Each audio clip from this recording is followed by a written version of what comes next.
कैसे real estate में super return कमा सकते हैं, या इनडायरेक्टली कि जो लोग रियल एस्टेट में सुपर रिटर्न नहीं कमा पाते तो वो क्या गलतियां करते हैं। कहते हैं कि रियल एस्टेट एक लॉन्ग टर्म इन्वेस्टमेंट प्लान होना चाहिए, या फिर यहाँ पर शॉर्ट टर्म भी आप थोड़ा बहुत या जो भी you can get returns from there. सबसे बड़ा जो इम्पोर्टेंट पॉइंट है वो ये है कि लोग हाउस या कॉमर्शियल प्रॉपर्टी में ही इन्वेस्ट करके रह जाते हैं। जो लोग ज़्यादा कमाते हैं रियल एस्टेट में, उनका इन्वेस्टमेंट उसके अलावा जो आम लोग जहाँ इन्वेस्ट नहीं कर रहे होते, जैसे वो लोग क्या करते हैं, कुछ इंडिया में तो रियल एस्टेट को सबसे सेफ इन्वेस्टमेंट मानते हैं।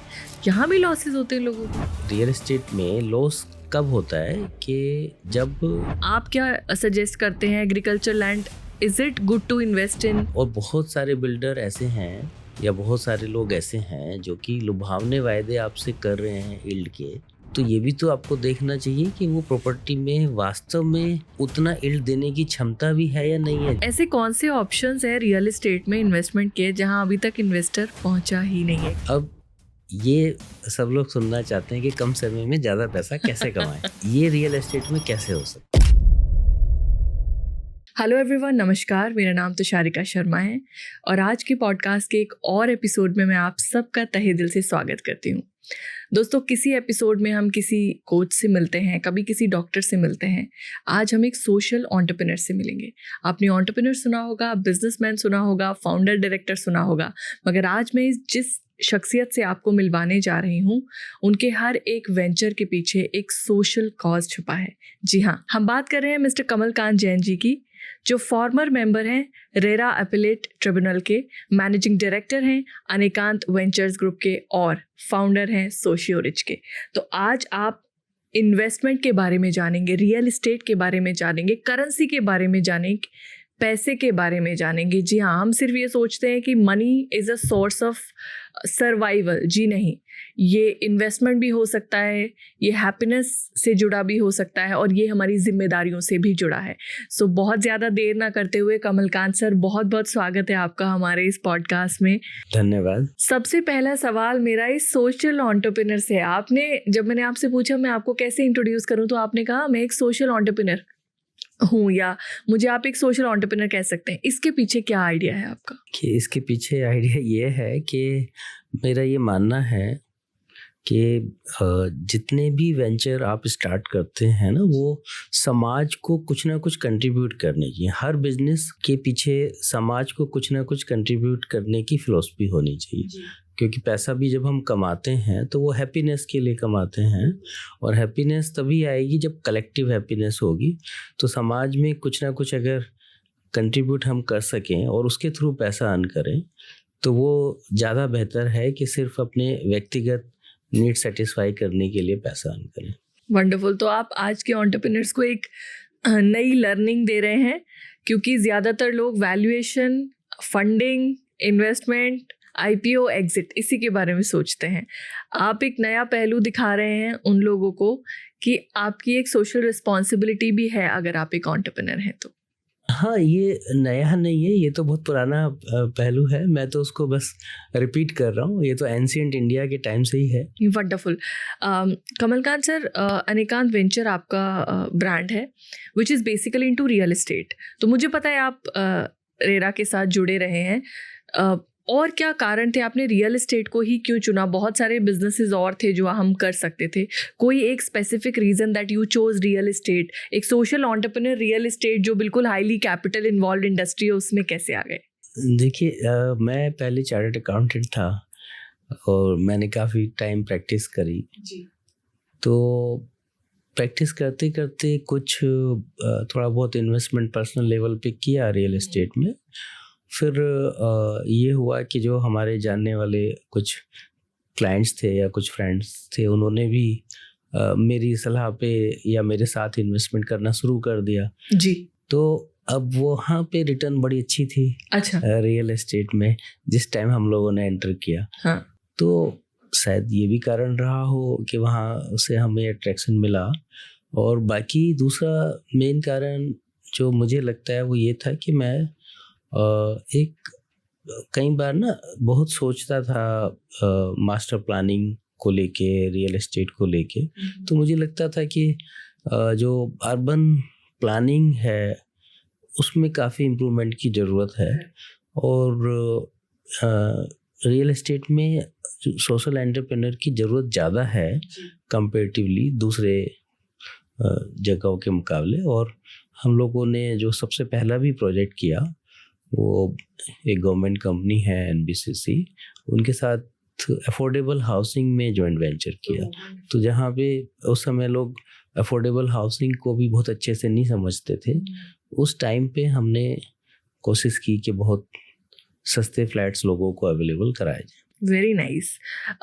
कमलकांत सर, क्योंकि आपका एक्सपीरियंस रहा है और आपका बिजनेस भी रियल एस्टेट में है, तो मेरा सवाल आपसे ये है कि रियल एस्टेट में काफ़ी लोग इन्वेस्ट करते हैं और लोगों का ड्रीम होता है, मतलब बहुत लंबे समय कमाएंगे, फिर अल्टीमेटली उनको कहीं इन्वेस्ट करना है तो वो रियल एस्टेट ही है, भले ही कमर्शियल हो, रेजिडेंशियल हो, कुछ भी हो। लेकिन यहाँ पर जो सुपर रिटर्न्स होते हैं वो बहुत कम लोग अर्न कर पाते हैं।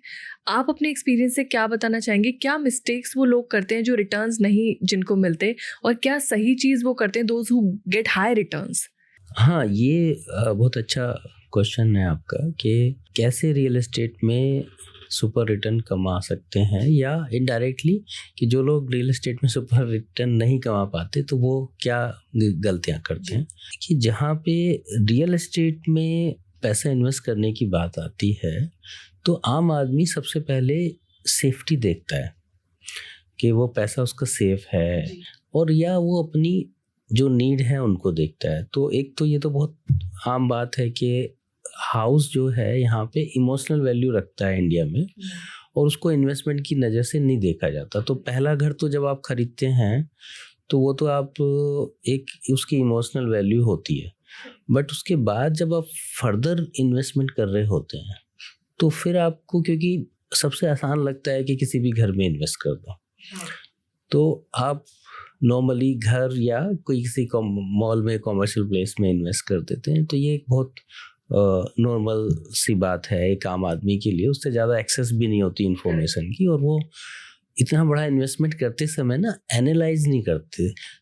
मैं देखता हूँ कि शेयर मार्केट में लोग 2-4-10 लाख रुपए लगाते समय भी एनालाइज कर लेते हैं, क्योंकि वहाँ पे एक इन्फॉर्मेशन भी अवेलेबल है। दूसरा ये है कि रियल एस्टेट में उतनी ट्रांसपेरेंसी भी नहीं है, तो कहाँ पे रिटर्न कितनी आनी चाहिए, नहीं आ रही है तो किस तरीके से रिटर्न आ सकती है, इस तरीके के जो एनालिसिस हैं वो बहुत कम हुए हैं। अब काफ़ी लोग जो पढ़े लिखे लोग भी अगर रियल एस्टेट में इन्वेस्ट कर रहे हैं वो भी एनालिसिस नहीं करते, और बहुत सारे लोग मैं देखता हूँ रियल एस्टेट में जो रिस्क लेने की कैपेसिटी रखते हैं, हाल चाहे वो पढ़े लिखे लोग नहीं भी होते हैं तो वो ज़्यादा कमा लेते हैं। तो ये क्या है कि ये एक तरीके से उनकी कैलकुलेशन है। जो बिजनेस को अच्छे से समझते हैं वो कैलकुलेट करते हैं। तो वो क्या करते हैं, जैसे बहुत लंबे समय पे के टाइम लेके कोई एसेट्स खरीद ली, तो उसमें आपका एडवांस जो पेमेंट हुआ वो तो बहुत कम हुआ, और जो इन्फ्लेशन और अदर फैक्टर हैं उससे क्या होता है कि रिटर्न, इंडिया में डिमांड भी है, इन्फ्लेशन भी है, उसकी वजह से रियल एस्टेट प्राइसेस थोड़े बढ़ते ही हैं। अब प्राइसेस तो नॉर्मली बढ़ते हैं लैंड पर, कंस्ट्रक्शन वैल्यू पे नॉर्मली प्राइस नहीं बढ़ते, क्योंकि उसका एक टाइम फ्रेम होता है, उसमें वो डेप्रिसिएट होते हैं और फैशन भी चेंज होते रहते हैं। तो जो लोग कंस्ट्रक्शन वैल्यू, अगर एवरेज कंस्ट्रक्शन वाले आप प्रॉपर्टी में इन्वेस्ट करते हैं तो वहाँ पे रिटर्न अच्छी नहीं आती, बट जो फैशनेबल इन्वेस्टमेंट होता है, ये आपका कंस्ट्रक्शन होता है, उस प्रॉपर्टी में थोड़े समय तक रिटर्न रहती है, क्योंकि उसके जैसे ही वो आउट ऑफ फैशन होती है वो कंस्ट्रक्शन की वैल्यू कम हो जाती है, डेप्रिसिएट हो जाती है। तो आपको ये भी ध्यान रखना होता है कि किस तरह की प्रॉपर्टी में आप इन्वेस्ट कर रहे हैं, कहाँ कर रहे हैं। और नॉर्मली सबसे बड़ा जो इम्पोर्टेंट पॉइंट है वो ये है कि लोग हाउस या कॉमर्शियल प्रॉपर्टी में ही इन्वेस्ट करके रह जाते हैं। जो लोग ज़्यादा कमाते हैं रियल एस्टेट में, उनका इन्वेस्टमेंट उसके अलावा जो आम लोग जहाँ इन्वेस्ट नहीं कर रहे होते, जैसे वो लोग क्या करते हैं, कुछ एग्रीकल्चर लैंड अगर आप खरीद लेते हैं हाईवे पे, या कुछ बहुत सारे अच्छे हाईवे के इंटरसेक्शंस बनते हैं, वहाँ पे एग्रीकल्चर लैंड अगर आप खरीद लेते हैं जहाँ पे फ्यूचर ग्रोथ के पोटेंशियल हैं, तो वहाँ बहुत अच्छी रिटर्न आ जाती है।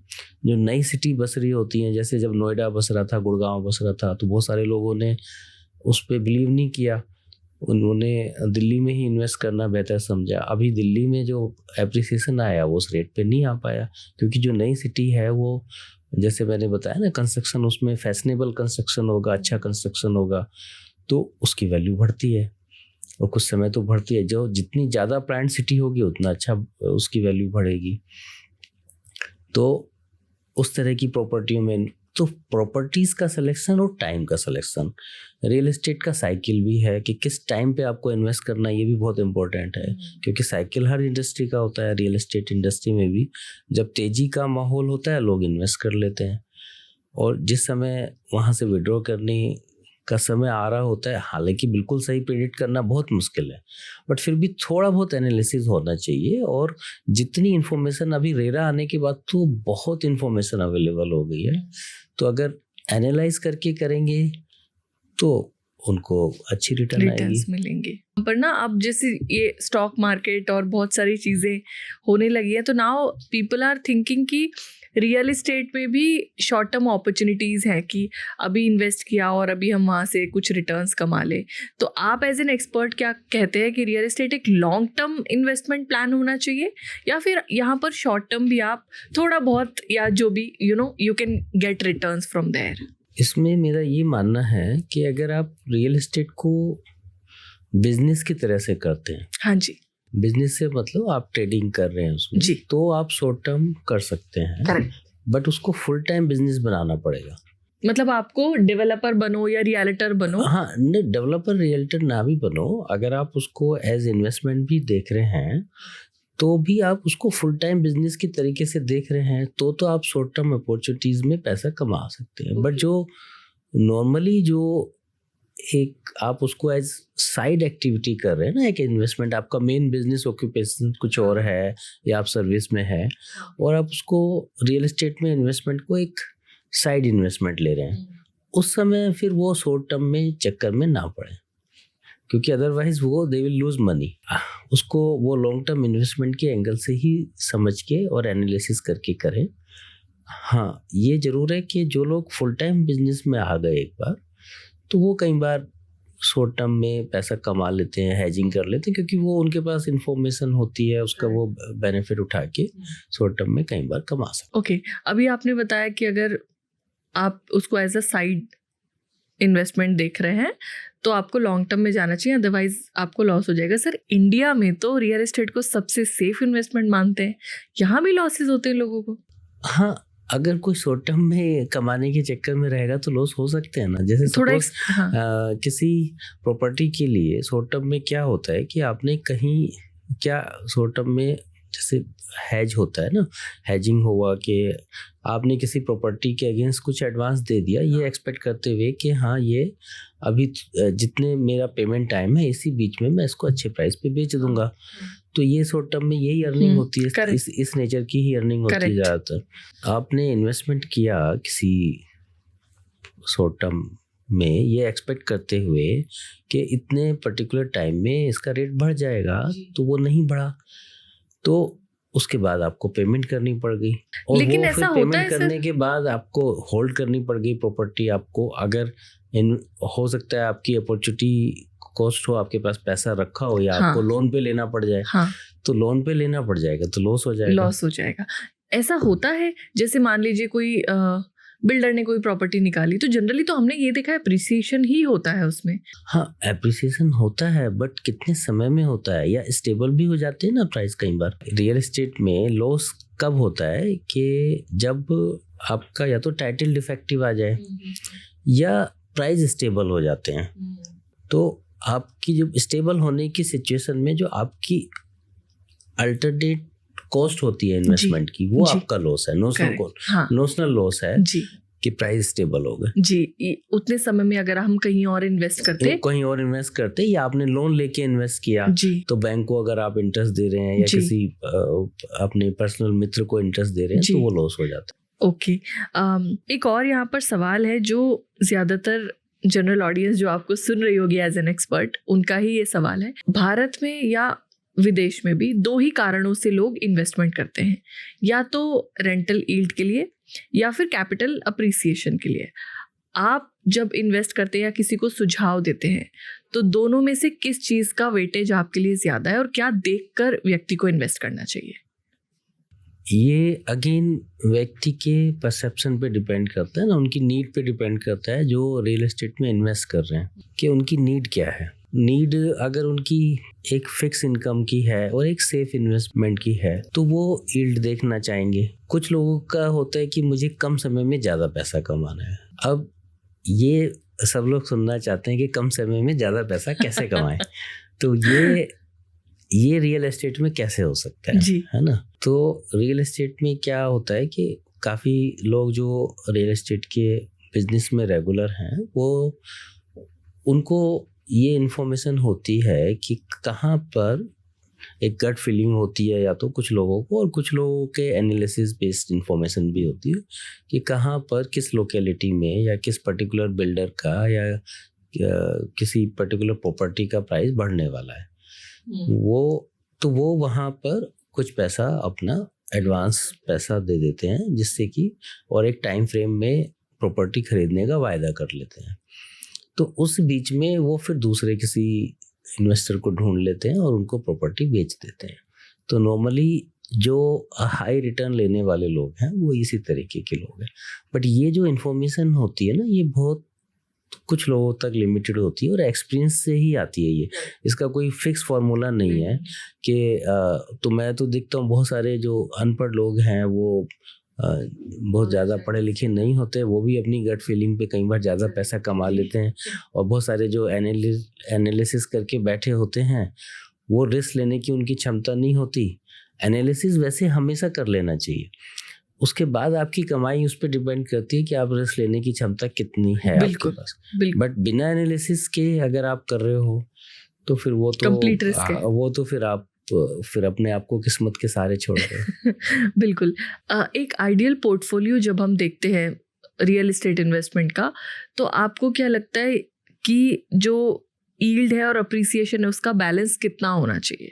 ये फिर मैंने बताया ना कि जो इन्वेस्टर है उसकी नीड पे डिपेंड करेगा। अगर जो एक ऐसा इन्वेस्टर है जिसके पास काफ़ी पैसा हो गया है और उसको अब चिंता नहीं है कि उसकी फिक्स इनकम आ रही है या नहीं आ रही है, तो उसको वो हाई रिस्क इन्वेस्टमेंट में पैसा लगाता है। जैसे कि काफ़ी सारे लोग मैंने देखे हैं जो कि एग्रीकल्चर लैंड में जो हाईवेज पे हैं, इंटरसेक्शंस पे हैं, क्योंकि नॉर्मली एग्रीकल्चर लैंड में टाइटल के इश्यूज काफ़ी रहते हैं तो उसमें लोग डरते हैं पैसा लगाने से। बट जो इन्वेस्टर उस तरीके के होते हैं जिन्होंने अच्छा रिटर्न पास्ट में कमाया होता है तो उनको रिस्क लेने की क्षमता बढ़ जाती है तो वो पैसा लगा देते हैं। और यील्ड ऐसा हमेशा नहीं है कि यील्ड अगर अच्छी नहीं आ रही है तो वो प्रॉपर्टी एप्रिशिएट करेगी ही करेगी, वो फिर एनालिसिस पे डिपेंड करता है। और बहुत सारे बिल्डर ऐसे हैं या बहुत सारे लोग ऐसे हैं जो कि लुभावने वायदे आपसे कर रहे हैं यील्ड के, तो ये भी तो आपको देखना चाहिए कि वो प्रॉपर्टी में वास्तव में उतना यील्ड देने की क्षमता भी है या नहीं है जितने के वायदे आपको किए जा रहे हैं। जब भी आप इन लुभावने वायदों के आधार पर कोई इन्वेस्ट करें तो उसकी प्रॉपर्टी की क्षमता अवश्य देख लें। बिल्कुल। एक और इम्पॉर्टेंट क्वेश्चन है, कौन सी, जब हम इन्वेस्ट करने जा रहे हैं, एज एन इन्वेस्टर मैं जा रही हूँ या कोई भी बंदा जा रहा है, फर्स्ट सेकंड कोई भी इन्वेस्टमेंट हो सकता है, क्या टॉप 4 चीज़ें हैं जो आप सजेस्ट करते हैं देखनी चाहिए बिफोर बाइंग एनी प्रॉपर्टी, चाहे वो रेजिडेंशियल लो आप लो या कमर्शियल लो? 4 चीज़ें जी। 4 चीज़ों में से सबसे इम्पोर्टेंट तो टाइटल है प्रॉपर्टी का। अगर आपने रियल एस्टेट में सबसे इम्पोर्टेंट चीज़ प्रॉपर्टी का टाइटल ही है ना। टाइटल अगर आपका गलत है या उसमें कुछ पोजीशन से रिलेटेड इश्यूज हैं, है ना, टाइटल में बहुत नंबर ऑफ तरीके के डिफेक्ट्स हो सकते हैं, बहुत सारे डिफेक्ट हो सकते हैं। तो और हर डिफेक्ट का अपना रिस्क होता है। कुछ डिफेक्ट्स ऐसे होते हैं जिनको हटाया ही नहीं जा सकता, कुछ ऐसे होते हैं जहाँ पर कि एक केयरफुल तरीके से अध्ययन करके उनके प्रिकॉशन लेके या उसमें जो प्रीवियस मालिक हैं उनकी सहायता से उनको उन डिफेक्ट्स को रिमूव किया जा सकता है। तो सबसे इम्पोर्टेंट तो टाइटल है। दूसरा है टाइमिंग, कि किस समय पे आप प्रॉपर्टी को बेच रहे हैं और किस समय पे खरीद रहे हैं। तो क्योंकि रियल एस्टेट का साइकिल होता है और वो साइकिल अलग अलग स्थान पे अलग अलग हो सकता है। तो तीसरा जो है वो हो गया लोकेलिटी, कि अगर किस लोकेलिटी में आप इन्वेस्ट कर रहे हैं ये भी बहुत इम्पोर्टेंट हो जाता है। और फिर कंस्ट्रक्शन की क्वालिटी उसकी प्रॉपर्टी की, कि किस तरह का कंस्ट्रक्शन हुआ है उस प्रॉपर्टी पे। और अगर आप खाली लैंड खरीद रहे हैं तो कंस्ट्रक्शन की क्वालिटी की जगह आप लोकेलिटी में और फ्यूचर ग्रोथ प्रोस्पेक्ट्स में आप ज़्यादा फोकस कर सकते हैं। करेक्ट। एक सवाल, अभी आपने जैसे इन्वेस्टमेंट के बारे में बात की, मान लीजिए हमारा कोई लिसनर है, वो इन्वेस्ट करने जा रहे हैं किसी प्रॉपर्टी में जहाँ से उनको रेंटल यील्ड चाहिए, राइट? अब कोई एक दो ऐसी स्ट्रैटेजीज या कुछ एक चीज़ें जो उनको ध्यान में रखनी चाहिए जिससे वो ऐसी प्रॉपर्टी में इन्वेस्ट कर पाएँ जहाँ से मैक्सिमम यील्ड बने। क्योंकि बाहर से सर सब सेम दिखता है, एंट्री पॉइंट हमारा एक एजेंट होता है या कोई एक पर्सन जो हमें सजेस्ट कर रहा है, डेफिनेटली उनके अपने भी कुछ फ़ायदे हैं जिसकी वजह से वो मिसगाइड कर सकते हैं। एज एन इंडिविजुअल मुझे कैसे डिसीजन लेना चाहिए जब मैं ऐसी जगह इन्वेस्ट कर रही हूँ जहाँ से मुझे चाहिए कि भाई मेरी एक सेफ इनकम भी आती रहे फॉर सम टाइम? हाँ, बात वही है, ये भी जो आप बात पूछ रहे हैं ना, कि कैसे यील्ड जो है प्रॉपर्टी में उसको एंश्योर करें। करेक्ट। कि वो यील्ड के साथ हमारे को रिस्क फ्री प्रॉपर्टी हाँ, मिल रेंटल जाए। यील्ड के साथ, रेंटल यील्ड के साथ एक रिस्क फ्री प्रॉपर्टी मिल जाए। तो उसमें सबसे इम्पोर्टेंट जो बात है वो ये है, जैसे मैंने सबसे पहले आपको बताया ना कि प्रॉपर्टी का टाइटल ठीक है। अब उसमें जो रेंटल यील्ड वाले जगहें होती है ना, वहाँ पे ये देखना जरूरी है कि जो यील्ड है उसमें कंसिस्टेंसी कितनी है। अगर प्रॉपर्टी रेंट पे चढ़ी हुई है तो कितनी लॉन्ग टर्म है वो। कई बार क्या होता है कि बहुत सारी प्रॉपर्टी ना उसमें डिमांड सप्लाई का गैप होता है जी। डिमांड कम होती है, सप्लाई ज़्यादा होती है। रियल एस्टेट में आजकल खासतौर से जो रेजिडेंशियल हाउस हैं उसमें ऐसा हो रहा है कि लोगों ने 2-2, 3-3, 4-4 घर लेके डाले हुए हैं और इस वजह से रेंटल यील्ड बहुत कम है। तो डिमांड सप्लाई की बेस पे गवर्न होगा। और जो यील्ड है, अगर बाई चांस किसी की रेंट पे चढ़ी हुई है प्रॉपर्टी और वो खाली हो गई, तो दूसरी बार जब टेनेंट उसको मिलेगा ये पक्का नहीं होता कितने समय में लग जाए उसको, कितने समय खाली रह जाए। तो ऐसे ज़्यादातर जो कॉमर्शियल प्रॉपर्टी होती है या इंडस्ट्रियल प्रॉपर्टी होती है उसमें लॉन्ग टर्म लीज पे लोग लेना प्रेफर करते हैं। व्यवसायी ही भी खुद चाहते हैं कि हमें लॉन्ग टर्म, क्योंकि उनको बिजनेस डिस्टर्ब ना हो। हाँ, करेक्ट, बिल्कुल। तो ऐसी प्रॉपर्टी आपको यील्ड में ज़्यादा अच्छी रहती है जब आप रेंटल यील्ड देख रहे हैं। ओके। और जहाँ पर रेजिडेंशियल प्रॉपर्टी है वहाँ पे क्योंकि घर चेंज करना कंपेरेटिवली आसान है लोगों के लिए, कई बार लोग खुद ही बोर हो जाते हैं घर में रहते रहते, उससे भी चेंज कर लेते हैं, या बड़ा घर लेना चाहते हैं, कई बार कुछ लोकेलिटी में चेंज करना चाहते हैं या कुछ का ट्रांसफ़र हो जाता है। तो बहुत सारे फैक्टर्स होते हैं, तो वहाँ पे उतनी कंसिस्टेंसी नहीं होती। तो यील्ड में सबसे इम्पोर्टेंट है कंसिस्टेंसी देखना। और दूसरा ये इम्पोर्टेंट है कि उसमें उसके बावजूद भी यील्ड रेंटल रिटर्न के आने के बाद भी एप्रिसिएशन की गुंजाइश कितनी है उस प्रॉपर्टी में। कई बार एप्रिसिएशन की गुंजाइश नहीं होती, यील्ड अच्छी आ रही होती है। ऐसे जैसे बहुत सारी प्रॉपर्टी मॉल में होती हैं। दिल्ली में भी देखें तो लैंड अप्रिसिएशन नहीं हो रहा है, लेकिन रेंटल यील्ड अच्छा है जहाँ पे स्टूडेंट एरिया है पूरा। हाँ, जैसे 8-9% का रेंटल यील्ड आ जाता है तो उसको बहुत अच्छा माना जाता है रियल एस्टेट में। हाँ। अगर 2% का यील्ड आता है तो उसको नॉर्मल माना जाता है, क्योंकि वो नॉर्मली रेजिडेंशियल प्रॉपर्टी माना जाता है। कॉमर्शियल प्रॉपर्टी में 4-5% का आ जाता है। ठीक है। 8-9% का बहुत अच्छा माना जाता है। अभी ये तो हो गया रेंटल यील्ड की बात। अब तो भारत में ये फार्म हाउसेस का, एग्रीकल्चरल लैंड का भी कल्चर बहुत बढ़ रहा है, क्योंकि मेट्रोपॉलिटन सिटीज़ तो सर जीने लायक बचे नहीं है, हर व्यक्ति तो दुबई में जाके शिफ्ट नहीं होगा, तो लोग एक ऑल्टरनेट स्पेस ढूंढते हैं अपने लिए, तो वो उन्होंने एग्रीकल्चरल लैंड में इन्वेस्ट करना शुरू कर दिया। फिर अब ये सस्टेनेबल लिविंग आ गई है। अगर सारे लोग इधर की तरफ झुकाव करेंगे तो how sustainable it is, and आप क्या सजेस्ट करते हैं? Agriculture land is it good to invest in, और एक नॉर्मल शहर का व्यक्ति कैसे यूटिलाइज कर पाएगा उसे कभी भी? हाँ, मेरा तो देखिए यही मानना है कि एग्रीकल्चर लैंड में जो रिटर्न है वो नॉर्मली जो हाउस प्रॉपर्टीज़ होती हैं या कॉमर्शियल प्रॉपर्टीज़ होती हैं उनसे ज़्यादा आती है, प्रोवाइडेड आपने थोड़ा सा एनालिसिस के बाद किया हो और टाइटल आपको सही मिल जाए उनका। तो एग्रीकल्चर लैंड में इन्वेस्ट अब सेकंड होम की तरह से भी लोग करते हैं। हाँ। पोल्यूशन भी बढ़ता जा रहा है, तो एक वीकेंड होम का कंसेप्ट आजकल काफ़ी पॉपुलर हो रहा है। तो वीकेंड होम के तौर पे लोग फार्म हाउस में जाके रह लेते हैं।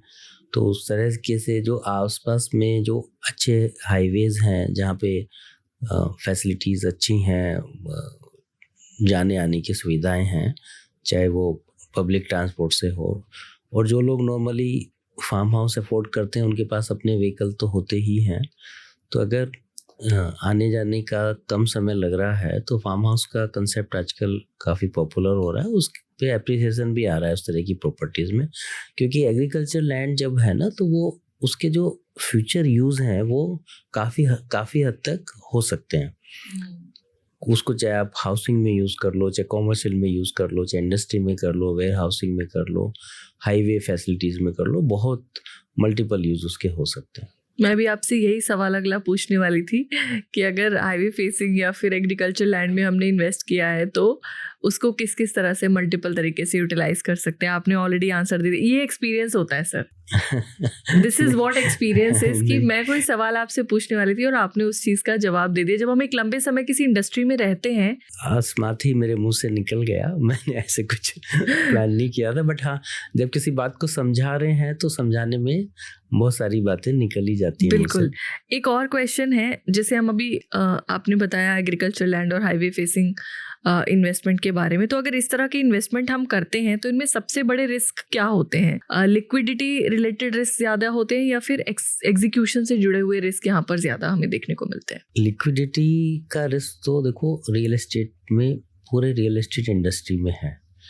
यहाँ पर थोड़ा लिक्विडिटी का रिस्क ज़्यादा होता है क्योंकि इसमें बायर्स कम होते हैं, है ना। क्योंकि हाउस प्रॉपर्टी या कॉमर्शियल प्रॉपर्टी में लिक्विडिटी का रिस्क कम होता है, करेक्ट। यहाँ थोड़ा ज़्यादा होता है, बट वहाँ पर भी होता है। उसको जो दूसरी असेट्स हैं, शेयर्स या गोल्ड या बॉन्ड्स, उन सब में सबसे कम जो लिक्विड प्रॉपर्टी कम है वो है रियल। समझ।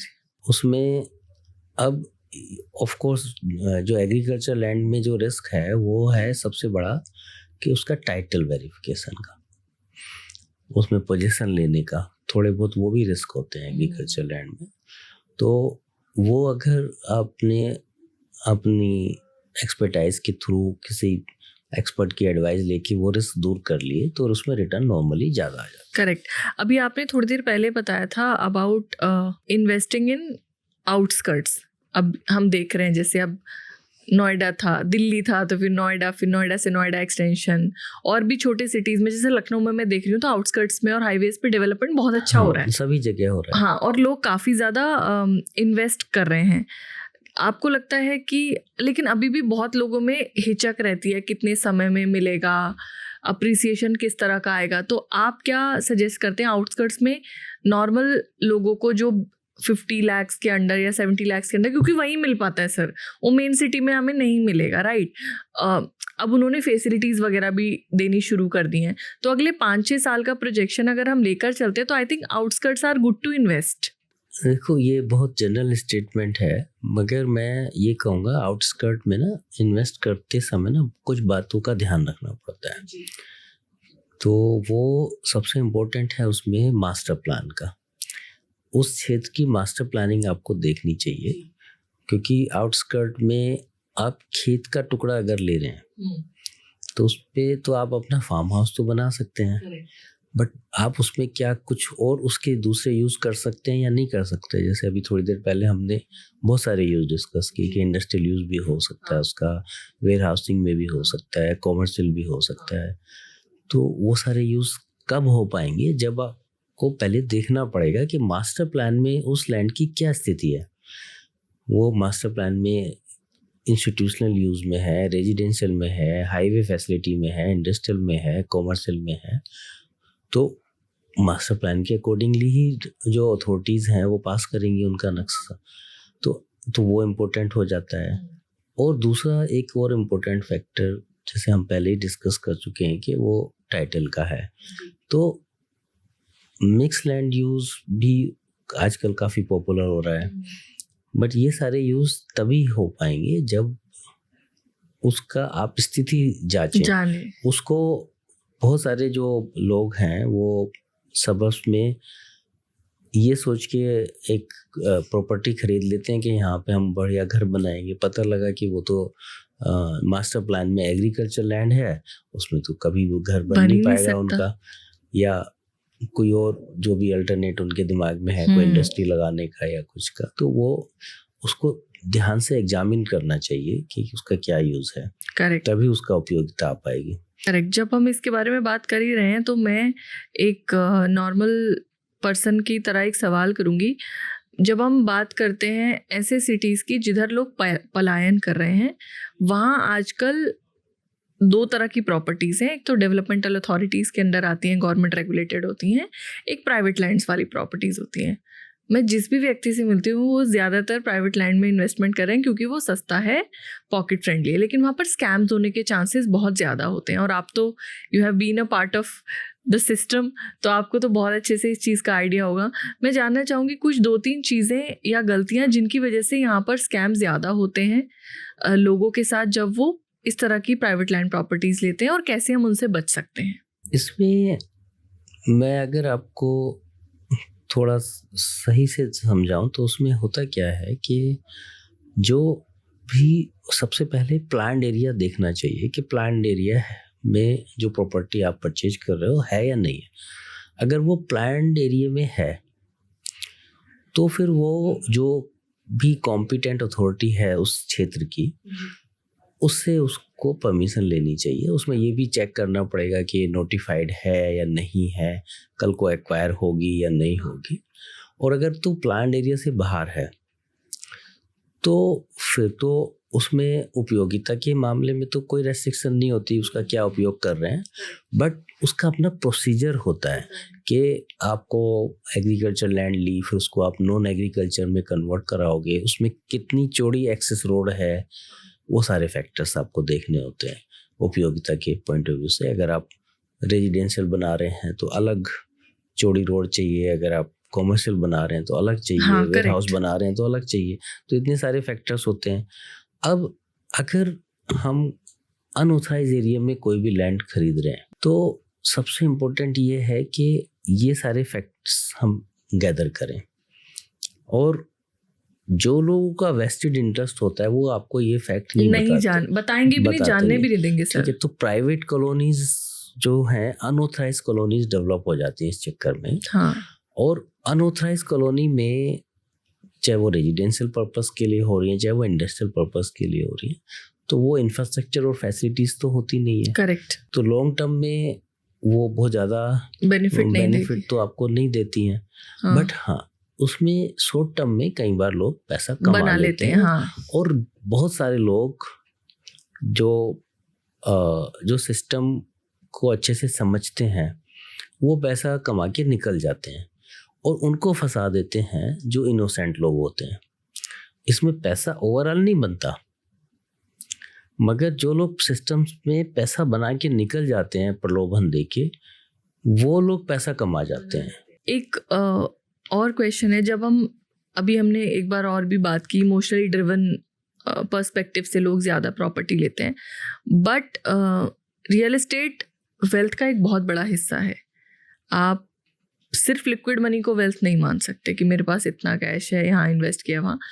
मतलब रियल एस्टेट एक स्ट्रेंथ देता है आपकी वेल्थ को एक वेटेज देता है और कह सकते हैं कि एक क्वालिटी भी प्रोवाइड करता है। आपके हिसाब से वेल्थ क्रिएशन में एज अ स्मार्ट इन्वेस्टर हम रियल एस्टेट को किस तरह से यूटिलाइज कर सकते हैं? क्योंकि किसी मतलब हम इन्वेस्टमेंट जब करने जाते हैं तो हम कहते हैं ना कि do not keep all the eggs in a single basket. तो what do you suggest? Real estate में क्या है कि आपका जो इन्वेस्टमेंट है वो नॉर्मली बड़े साइज का होता है, चाहे आप छोटे इन्वेस्टर हैं चाहे बड़े इन्वेस्टर हैं। हाँ। दोनों ही केस में आपका जो इन्वेस्टमेंट जो साइज है वो बड़ा होता है Correct. दूसरे एसेट्स के मुकाबले। करेक्ट। क्योंकि उसमें आपको शेयर मार्केट में या गोल्ड में या अदर जो एसेट्स हैं किसी में भी आपको एंटर करना बड़ा आसान है, कम पैसे से भी कर सकते हैं। यहाँ पे आपको एक अच्छा खासा अमाउंट चाहिए। तो और यहाँ पे मगर एक अच्छी बात ये है कि नॉर्मली इंडिया जैसी कंट्री में जहाँ पे पॉपुलेशन ग्रोथ लगातार हो रही है तो यहाँ पे रियल एस्टेट के प्राइस डाउन नहीं होते, तो एप्रिसिएशन बंद हो जाता है, कई बार स्टेबल हो जाते हैं, क्योंकि ऐसी स्थिति में कोई बेचना नहीं चाहता, लोगों की होल्डिंग कैपेसिटी भी होती है। तो जब प्राइस डाउन हो रहे होते हैं तो लोग बेचते नहीं हैं, मगर वो स्टेबल हो जाते हैं कुछ समय के लिए। तो जो ज़्यादा नुकसान होता है वो ऐसी प्रॉपर्टी में होता है जैसे कि हमने अभी डिस्कस किया था थोड़ी देर पहले कि जहाँ पे आपने पैसा लोन पे लेके लगा दिया। तो रियल एस्टेट के पोर्टफोलियो में सबसे इम्पोर्टेंट बात ये है कि अगर आप एक बिजनेस के तौर पे रियल एस्टेट को नहीं कर रहे तो आप लोन पे लेके हमेशा ये ज़रूर देखें कि लोन को वो बीट कर पाएगी रियल एस्टेट की एप्रिसिएशन या नहीं कर पाएगी, किस जगह पे आप इन्वेस्ट कर रहे हैं। आप अगर घर में इन्वेस्ट कर रहे हैं तो उसमें इमोशनल वैल्यू अगर आपकी नहीं है तो आप घर की बजाय घर को रेंट पे ले सकते हैं, रह सकते हैं उसमें, और ऐसी प्रॉपर्टीज में इन्वेस्ट कर सकते हैं जो कि कंपैरेटिवली बेटर रिटर्न दे सकती हैं। घर में नॉर्मली उतनी रिटर्न आती नहीं है। बहुत सारी टिप दी आपने इस कॉन्वर्जेशन में। एक टिप और मैं चाहूँगी, क्योंकि आप बहुत लंबे समय से हैं, मुझे पता है आपको इस सवाल का जवाब पता होगा। ऐसे कौन से ऑप्शंस है रियल एस्टेट में इन्वेस्टमेंट के जहां अभी तक इन्वेस्टर पहुंचा ही नहीं है? एक ऑर्डिनरी इन्वेस्टर या एक नॉर्मल पर्सन सोच भी नहीं रहा है और वहां से हमें काफ़ी बेनिफिट्स हो सकते हैं। एक तो मुझे लगता है कि जो कम्युनिकेशन है वो बहुत अच्छा हो रहा है, इंफ्रास्ट्रक्चर अच्छा डेवलप हो रहा है। तो ये जो परसेप्शन होता था ना पहले कि मेट्रोज में ही रेट बढ़ते थे, मेट्रो से बाहर तो कोई भाव ही नहीं होता था एग्रीकल्चर लैंड का या छोटे शहरों की ज़मीनों का। छोटे शहर में भी एक पर्टिकुलर मोहल्ला जो बाजार होता था उसके आसपास के रेट होते थे। अब ये रेट पूरे रियल एस्टेट के बढ़ने वाले हैं और इंफ्रास्ट्रक्चर डेवलप होने की वजह से हर जगह पहुंच आसान हो गई। तो एक तो ये समझ के चलिए कि जो टायर 3 टायर 4 सिटीज़ हैं, जो छोटे टाउन हैं, उसमें भी रेट बढ़ेंगे। तो वो जहाँ पे एक्सपेंड हो रहे हैं वहाँ पे इन्वेस्टमेंट कम पैसों में किया जा सकता है। दूसरी टिप है ये आज के पॉडकास्ट की। तो वहाँ पे आप अच्छा इन्वेस्टमेंट कर सकते हैं अगर आपको कम पैसे में ज़्यादा कमाना है। दूसरा, जितनी भी एग्रीकल्चर लैंड है उसके भी प्राइस बहुत बढ़ते जा रहे हैं चारों तरफ। उनका यूज़ चाहे फ्यूचर में कुछ भी हो, बट उनकी यूज़ कुछ ना कुछ निकल के आएंगे। करेक्ट। तो रियल एस्टेट के प्राइस वहाँ पर भी बढ़ रहे हैं। तो उस तरह की प्रॉपर्टीज में भी आप इन्वेस्ट करके पैसा कमा सकते हैं। Very nice. और सबसे इम्पोर्टेंट बात वो ये है कि रियल एस्टेट में इन्वेस्टमेंट की टाइमिंग, जैसे ही कोई बूम खत्म हो तो उस समय इन्वेस्टमेंट नहीं करना चाहिए, क्योंकि उस समय पीक पे होंगे रेट। तो उसका जो साइकिल है, जब हम, हालांकि हर आदमी के लिए बहुत मुश्किल होता है पीक को आइडेंटिफाई करना, हाँ। बट एक नॉर्मल किसी भी इंडस्ट्री का साइकिल है। तो अगर नॉर्मली रेट बढ़ रहे हैं तभी लोग खरीदना शुरू कर देते हैं। बिल्कुल। तो जो लोग पहले से खरीद के बैठे होते हैं वो कमा लेते बना हैं। लेते हैं। बिल्कुल सही कहा आपने। मतलब जिसको रियल एस्टेट एक ऐसी चीज़ है जिसको प्रोजेक्शन पता है कि ये this is the right place, इधर 2 साल 3 साल बाद, जो आपने लॉन्ग टर्म बोला वो बिल्कुल सही था, समय से पहले आपने इन्वेस्ट किया वहाँ पे। हाँ, अगर आप लॉन्ग टर्म इन्वेस्टमेंट के परसेप्शन से कर रहे हैं तो भी आपको टाइमिंग पे ध्यान रखना ही पड़ेगा। हाँ करेक्ट। कि आप कैसे, अच्छा हर जगह के टाइम अलग अलग होते हैं। आप दूसरी कोई लोकेशन ले लीजिए ना जहाँ पे साइकिल उस पीरियड में नहीं चल रहा, जहाँ पे बूम अभी ख़त्म हुआ, जहाँ पे चढ़ती हुई मार्केट है वहाँ पे आप ले सकते हैं। या लोकेलिटी पे भी डिपेंड करता है। जैसे जो सबर्ब्स में प्रॉपर्टीज़ डेवलप हो रही होती हैं वहाँ पे आप अच्छी प्रॉपर्टी आइडेंटिफाई कर सकते हैं अपने विजन के साथ कि अच्छा हाँ ये कनेक्टिविटी है इस प्रॉपर्टी की, ये इसका फ्यूचर हो सकता है, इतनी फैसिलिटीज़ यहाँ आने वाली हैं तो ये प्रॉपर्टी बढ़ेगी। जैसे किसी ने अब से 25 साल पहले नोएडा गुड़गांव के बारे में सोचा होगा कि ये आने वाले समय के टाउन है, तो उन्होंने इन्वेस्ट कर दिया, वो आज खुश हो गए। जिन्होंने ये सोचा होगा कि नहीं हम दिल्ली में खुश हैं और तो वो इधर की तरफ नहीं आ पाए तो वो आज रिग्रेट कर रहे हैं। हाँ बिल्कुल बिल्कुल करेक्ट, वो तो कर ही रहे हैं सर। ये गुड़गांव नोएडा तो मुझे लगता है कि सही समय पे जिसने जो जुड़ गया इससे बना लिया उन्होंने बहुत अच्छा, और अभी भी अब ये आगे एक्सटेंड कर रहा है। Even small towns and cities are extending, बढ़ रहे हैं वो। अभी वही मैंने बताया ना कि मेट्रो से ज़्यादा आने वाले समय में ना जो छोटे टाउन हैं वो भी काफ़ी ग्रो कर रहे हैं। करेक्ट। अब जब हम इन्वेस्टमेंट की बात कर रहे हैं तो इस पे एक और क्वेश्चन है कि आजकल मोस्ट सर्च जो चीज़ है गूगल पे वो है next big hotspot for real estate. अब अगर एक नॉर्मल इन्वेस्टर है, कोई इन्वेस्ट करने के लिए आया है और बहुत ज़्यादा नॉलेज नहीं होती, डेली सर ज़िंदगी इतना समय दे नहीं रही है, पैसा इकट्ठा हो जाता है और उसे कहीं ना कहीं लगाना होता है, नहीं तो वही कहीं खर्च हो जाएगा। इसी भाग दौड़ में लोग इन्वेस्टमेंट कर रहे हैं, इसी लूप होल पे एजेंट्स आए हैं, इसी लूप होल पे ये जो एजेंसीज हैं वो आई हैं, और इसी लूप होल के ऊपर एडवर्टीजमेंट चल रहा है क्योंकि लोग एक्सेस नहीं कर पा रहे हैं इन्फॉर्मेशन को। नाउ जब कोई नया इन्वेस्टर आता है तो वो इंफ्रास्ट्रक्चर प्रोजेक्ट्स को कब और किस तरह से डिकोड करे जिससे उसका पैसा राइट जगह पर इन्वेस्ट हो। राइट जगह पे इन्वेस्ट, वो तो हमने काफ़ी जो डिस्कस की है बात। हाँ मतलब सुपर रिटर्न्स वो जल्दी ला पाए। हाँ, जो प्रोजेक्ट आने वाले हैं, हाँ जो प्रोजेक्ट आने वाले हैं उसके लिए तो सवाल ये है कि उसकी इन्फॉर्मेशन सही समय पे आ जाए आपको। अब इन्फॉर्मेशन कैसे आएगी कि क्योंकि बहुत सारे पब्लिक प्लेटफॉर्म अवेलेबल हैं जहाँ से इन्फॉर्मेशन आप ले सकते हैं, और आज के युग में तो बहुत आसान है इन्फॉर्मेशन लेना। तो आपको जैसे कहीं पे कोई हाईवे बनने का डिक्लेरेशन हुआ तो अगर आपको इन्फॉर्मेशन आ गई कि ये हाईवे सपोज बन रहा है इस पर्टिकुलर लोकल सिटी से इस पर्टिकुलर सिटी तक जी, तो अब आपको लगता है कि हाँ उस हाईवे क्या जैसे ही पब्लिक फोरम पे इंफॉर्मेशन आ जाए कि कहाँ से निकलने वाला है, कैसे कैसे इंटरसेक्शन रहने वाले हैं, तो राइट टाइम पे आप उस इंफॉर्मेशन का यूज़ करके और उसको प्रॉपर्टी को परचेज कर सकते हैं वहाँ पर। तो जितना जल्दी आप परचेज कर लेंगे, क्योंकि धीरे धीरे प्राइस बढ़ने शुरू हो जाएंगे, फिर बन जाएगा तो और प्राइस बढ़ जाएंगे, और उसके बाद बनने के बाद यूज़ होने लगेगा तो और प्राइस बढ़ जाएंगे। करेक्ट। क्योंकि मैं कई एग्जीबिशन में गई हूँ, वहाँ पर जो प्लान्स आने वाले होते हैं वो गवर्नमेंट प्रोजेक्ट करती है कि ये हाईवेज निकलेंगे यहाँ से। हाँ, या ये मैं वही बता रहा हूँ कि बहुत सारे गवर्नमेंट के जो अपने पोर्टल्स होते हैं, इंफॉर्मेशन की साइट होती हैं, वहाँ पे अवेलेबल होती हैं काफ़ी सारी इंफॉर्मेशन, उनको एक्सेस कर सकते हैं।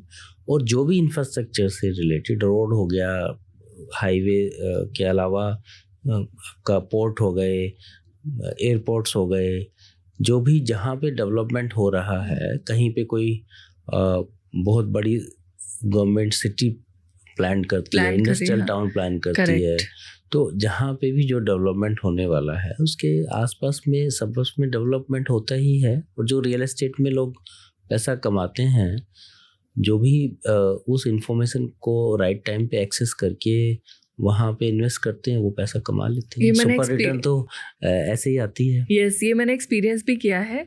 सो देयर वाज वन हाईवे जो आ रहा था एक एरिया के पास, and one of my known invested there, and बहुत सून उन्होंने 20x रिटर्न्स निकाले बहुत जल्दी, विच इज़ लाइक बट कई बार क्या होता है, ये बहुत ऑथेंटिक इन्फॉर्मेशन होनी चाहिए। कहीं पे ना सुनी सुनाई बातों पे ना बिलीव करके। इट वाज अ क्योंकि प्लान। कई बार ऐसा भी होता है, मैंने ये भी कुछ लोग के वेस्टेड इंटरेस्ट होते ही हैं, हाँ तो करेक्ट, वो गलत इन्फॉर्मेशन दे देते हैं कि यहाँ से आ जाएगा, वहाँ से आ yes, जाएगा। तो चेक करें जो उसको, इन्फॉर्मेशन है ना, वो Verify जो करें। ऑथेंटिक वेबसाइट से ही आपके पास आनी चाहिए। Correct, very but nice. हाँ, ये है कि पब्लिक में आजकल इन्फॉर्मेशन छुपाई नहीं जाती, दी जाती है। हाँ करेक्ट। अब लेकिन अब मिस इन्फॉर्मेशन भी बहुत है, तो जो हाँ, आपने अवेयरनेस, मिस इन्फॉर्मेशन को से तो आपको अवेयर रहना ही पड़ेगा, नहीं तो आपको उतना फायदा नहीं होगा या नुकसान हो सकता है। करेक्ट, क्योंकि सर 2.5 महीने पहले किसी ने इंस्टाग्राम अकाउंट बनाया, वो वेरीफाइड एजेंट है या नहीं है, यू नेवर नो। आप तो सिर्फ एक वीडियो देख रहे हो, और इंस्टाग्राम एल्गोरिथम ऑथेंटिसिटी पे तो काम कर नहीं रहा सर, वो तो व्यूअरशिप पे काम कर रहा है। वो सेंटिमेंट को हिट करता है कि अरे इतने कम अमाउंट में इतना बड़ा घर, इतने अच्छे एरिया में, यहाँ ये यहाँ वो, आप उसको व्यूज दे देते हो, प्रोफाइल पुश हो जाती है, वो बड़ा एजेंट बन जाता है। राइट, यही हो रहा है सर, एक्चुअली में यही हो रहा है इंडस्ट्री में। This is the whole thing that is happening.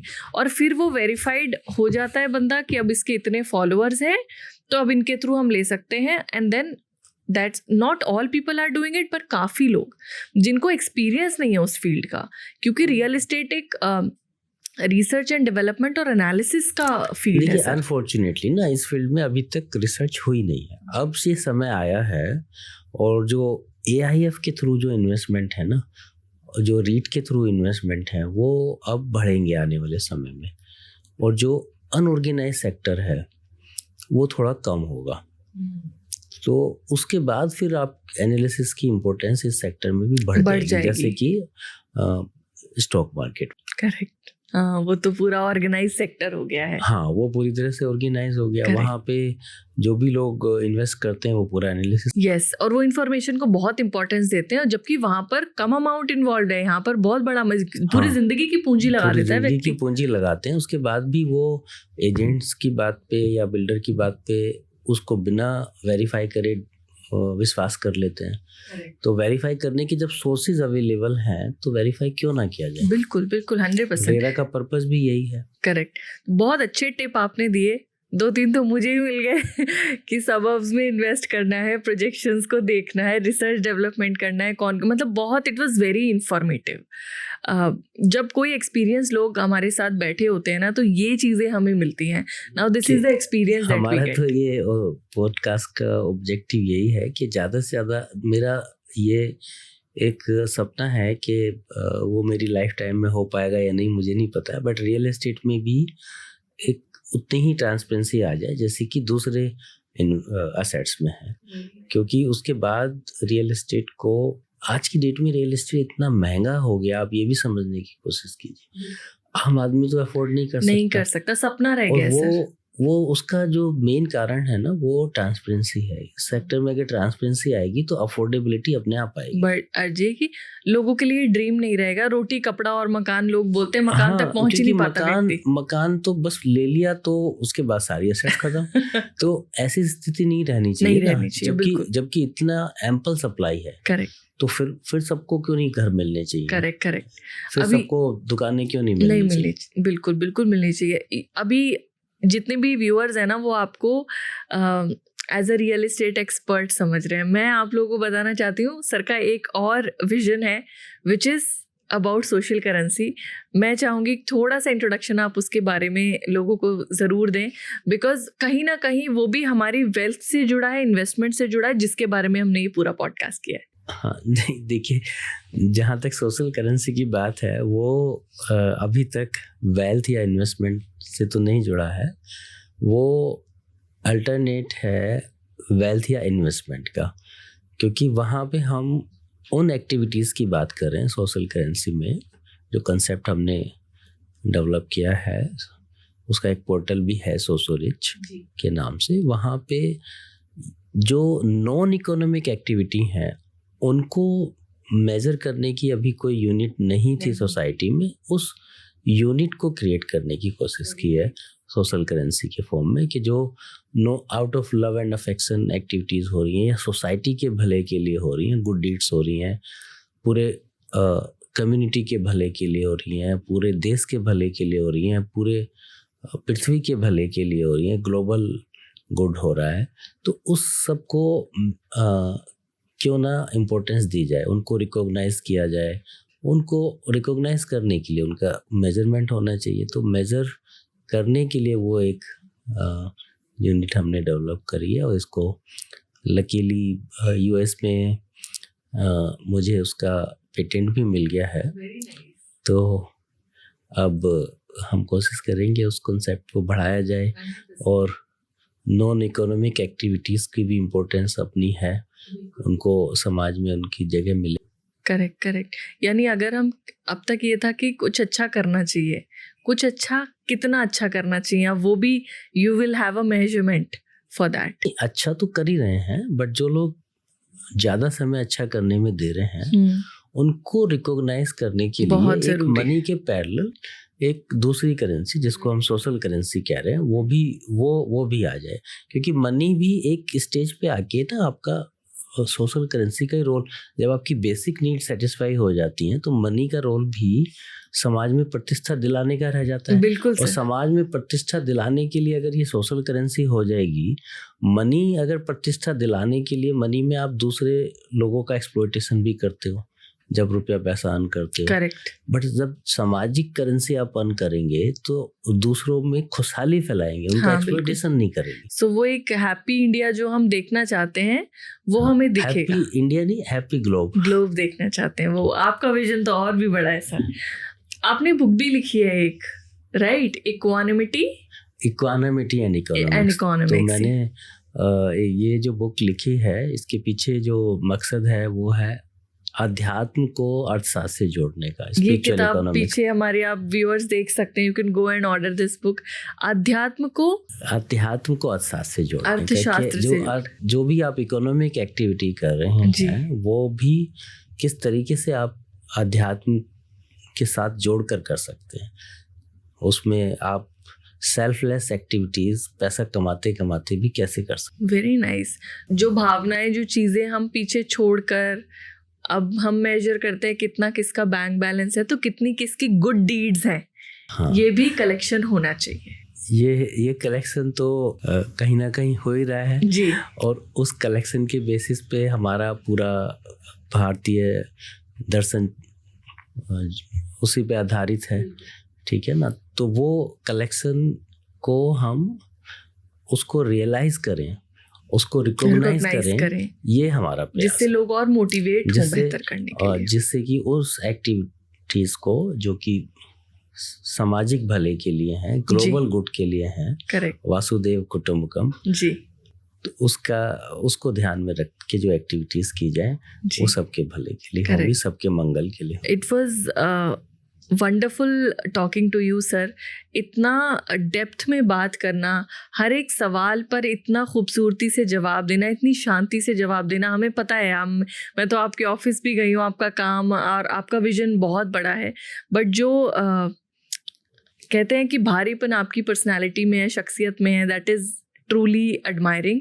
और बहुत शुक्रिया आपका इस पॉडकास्ट के लिए, क्योंकि सर एक्सपीरियंस लोगों के पास होता है पर वो निकल के शेयर नहीं करते। मुझे पूरी उम्मीद है कि बहुत सारे लोग आज इस पॉडकास्ट के बाद अवेयर होंगे, क्योंकि घर हम सबका सपना है सर, चाहे वो मेरी उम्र के लोग हों, चाहे मुझसे 20 साल बड़े लोग हों। It's a dream for everyone. Property, investment, real estate is a dream for everyone. कैसे सही तरह से हम उस दिशा में बढ़ सकते हैं, इसके लिए आपने हमें सजेस्ट किया, बहुत बहुत शुक्रिया। मैं चाहूँगी एक लास्ट कोई सजेशन, कोई इनपुट, कोई बात आप हमारे व्यूअर से कहना चाहें तो। पहले तो आपका भी मैं शुक्रिया अदा करना चाहूँगा, क्योंकि आपने बहुत अच्छे सवाल पूछे, बहुत इन्वॉल्व होके आपने इस डिस्कशन में पार्टिसिपेट किया।